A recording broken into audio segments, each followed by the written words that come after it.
Welcome back, guys. We are now starting our third video for the head, throat, neck, and face. We are at slide 39 of 80. We are halfway, so I'm going to probably have one or two more videos depending upon how fast I can go and how much information I can give you. We are moving into the dental and nasal injuries to that area. When we look at the dental side of things, we are definitely looking at the tooth and its function. So the enamel is that top white, and this right here is what we look at as dentists do, but the crown is above the gum, neck is within the gum, and then the root is anything within that bone jawline that you have. Dentin is within the tooth. This is where all your nerve, your blood flow, nerve, everything is inside that is called the pulp. So your pulp, dentin, enamel of the tooth, crown is above the gum line, neck is in the gum line, and root is anything down below the gum line. Prevention of dental injuries. What is the one thing that we always wear in sports to prevent dental injuries? A mouth guard. So you need to make sure that if you are in a sport that is contact collision, you're wearing your mouth guard all the time. Even in practice, even when you're kicking the ball, you've got to make sure you are protecting that area. Practice good dental hygiene. Obviously, dental screening should occur yearly. For some, they do it more than that, but most of us, it usually only needs to occur once a year. Cavity prevention, prevention of abscesses developing, gingivitis, and periodontitis. Recognition of management of specific dental injuries. I'm going to get a little visual here, so if you are not keen to injuries to the mouth, make sure you cover your pictures as they come up.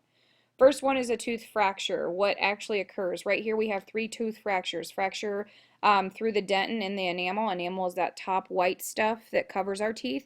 Dentin is the start of what's inside. Remember, pulp is on the inside of that. Right here is it's a partial fracture. This is a fracture all the way down into the pulp, so where the nerves are, which hurts like the dickens. And then if you would have a fracture that would cut all the way down here into the root, that's even further in. Impact to the jaw or direct trauma to the teeth. Signs and symptoms, complicated fractures produce fragments without bleeding, which could be this right here. Complicated fractures can produce bleeding with tooth chamber being exposed right here, which is a lot of pain. Why? Because we're exposing the pulp and we're exposing the nerve right here. Management. How do we manage? And this right here is definitely a pulp one, so this is a complicated fracture. How do we manage? We need to see that we do not require immediate attention, so we need to look for it, but fracture pieces can be placed in a bag. If not sensitive to air and cold, follow-up can wait 24 to 48 hours, depending upon how tolerant that person is. You can control a bleeding with gauze, and then you probably go to the dentist or the orthodontist, and they can reconstruct the tooth. Instances of root fractures, the patient can continue to play, but you need to follow immediately during competition. This can be make sure they reposition the tooth in the right spot, use a brace, and definitely use of a mouthpiece in the future. If you are fracturing the mandible, that lower jaw, and concussions can occur, you need to make sure those are ruled out before you do any kind of work or you check on any kind of tooth injury.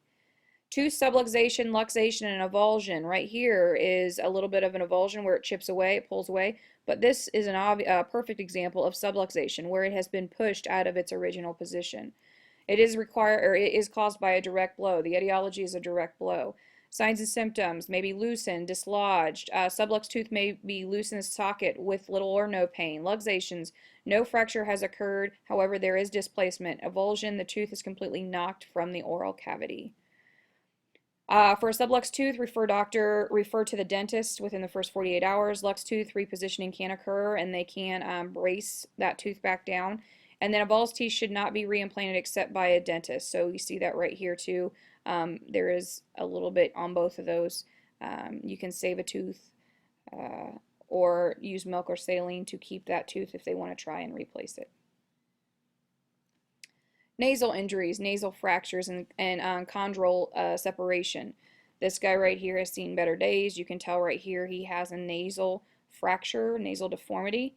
It usually has occurred through a direct blow. What sports are you going to have a direct blow to the face? Usually fighting, boxing. Sometimes you can take an elbow to the face in other sports like basketball, volleyball if you have somebody blocking that's crazy beside you, and obviously hockey. Separation of frontal processes of the maxilla, that is that upper jawbone, our upper jawbone, which runs right here across the top of the T. Separation of lateral cartilage or combination of both, so right here along the sides. Profuse bleeding, hemorrhaging, and immediate swelling and deformity. This guy has seen a fair share of, I'm hoping that he's a fighter, but he's going to see a broken nose for a long time unless we get this fixed. Control bleeding, refer to physician for x-ray, exam, and reduce. Uncomplicated and simple fractures will pose little problem for athletes' quick return. Splinting may be necessary. What about a deviated septum? Septum is within the nose cavity right here. If it is crooked or it's kicked off to the side, you can snore, you can have difficulty in breathing, but basically the etiology is compression or lateral trauma. Bleeding, and in some instances a septal hematoma will occur or form. Patients will complain of nasal pain. Compression should be required right away and drain any kind of blood that's clotting right there. Following the drainage, wick should be inserted to allow for further drain. So they're going to shove something up into the nose to help it breathe better. You can pack it to prevent the return of the hematoma, and a neglected hematoma will result in formation of abscess along the bone and cartilage of loss and deformity. So then this nose remains crooked like the guy on the previous slide. Epistaxis. Epitaxis.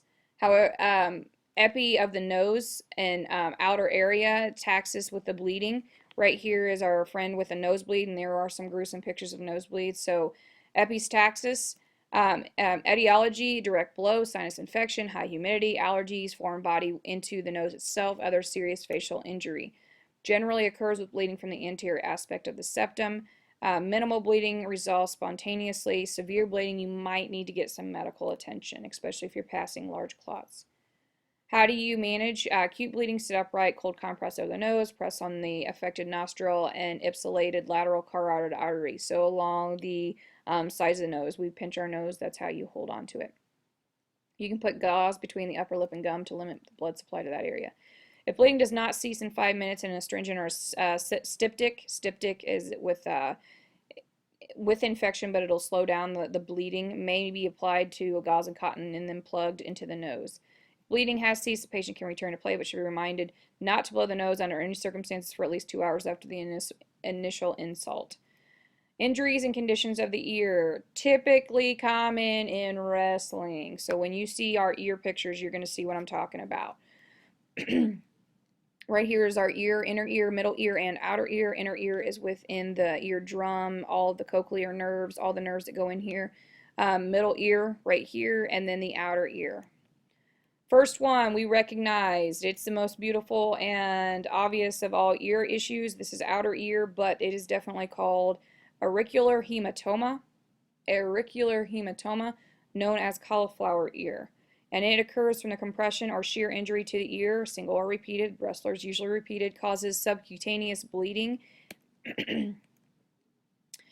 tearing of the overlying tissue away from the cartilage, hemorrhaging and fluid accumulation. If it is unattended, it begins to create that fibrosis. It begins to create that nodular formation and resembles a cauliflower, hence why we have it. To prevent, wear your proper ear protection. They wear headgear for wrestling in middle school and high school. Cold application will minimize hemorrhaging. If swelling does occur, measures should be taken to prevent ear fluid from becoming solid and creating that cauliflower fibrosis. Rupture of the tympanic membrane. Rupture of the tympanic membrane on the inside of the ear. You fall or slap to unprotected ear or sudden underwater pressure can pop that ear. Loud pop followed by pain, nausea, and vomiting, dizziness. It does throw off your balance a lot. Hearing loss. Perforations usually will heal spontaneously within 1 to 2 weeks if they are small, but infection can occur if you do not keep it monitored. Otitis externa. Otitis externa of the external ear. Swimmer's ear occurs, and if you want to see glorious pictures of ear infections, this is one that really does get pretty gross. But infection in the ear canal, it's usually a bacteria that occurs. Water becomes trapped by cyst, bone growth, earwax plugs, swelling, and it can be caused by allergies. If a person is traveling in a plane, they may have an existing infection, which adds more pressure to the tympanic membrane and can cause it to rupture, and it hurts. Pain, dizziness, itching, discharge, even partial hearing loss can occur. Dry the ear out after you get it wet, and you can do that with boric acid and alcohol before and after swimming. Avoid things that might cause infection. Don't stick random things in your ear. They always tell you to only use a Q-tip to a certain measure. Don't go all the way back to the eardrum. You're just cleaning the wax out, and that's it. Worst case scenario, physician referral is required. Otitis media of the middle ear, middle ear right here. It is accumulation of fluid, in the middle ear caused by local and systematic infection, inflammation, intense pain. Systematic infection can cause fever, headaches, irritability, loss of appetite, and nausea. Your tympanic membrane right there is also bulging and or bleeding. It can rupture. Fluid withdrawal is necessary, and you want to use antibiotics definitely to relieve the infection. Impacted cerumen. The inside of the ear right here, we also call it like an excessive wax. You can find some really nasty pictures, but you need to drain, and then basically it's a muffled hearing, hearing loss. Excessive wax is accumulating in the ear canal. You don't want to remove it with a cotton swab because it increases the impaction. It can shove it further in there, but you want to try and put warm water in the ear. You can use like a baby aspirator that you syringe boogers out of their nose with, but you'd fill the ear with water and then drain it out with it, and you want to try and get that out without jabbing it further down in there.